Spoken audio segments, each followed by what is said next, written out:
It moves on risk too.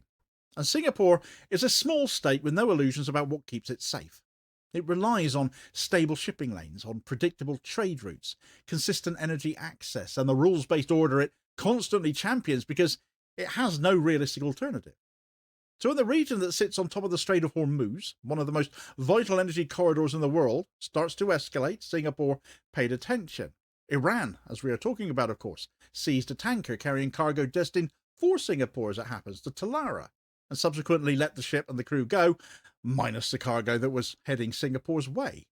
And this is where people get the story wrong if they jump to cause and effect conspiracy talk. Iran didn't seize it to threaten Singapore. It seized it because Iran seizes ships when it wants to signal leverage in its own disputes with global powers. And this was not some Singapore-specific operation. But if you're Singapore, you don't need the seizure to be about you for it to matter.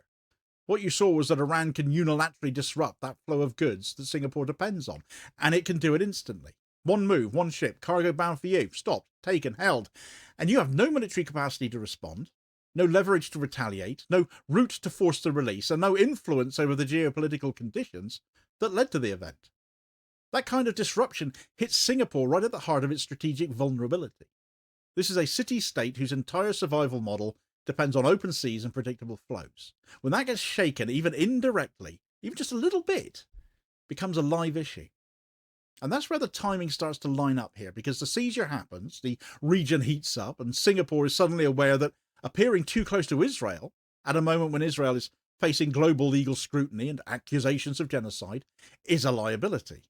Not because Iran is about to punish Singapore, but because being visibly aligned with Israel makes you look like a partisan actor in a conflict whose shockwaves can reach the maritime routes you depend on.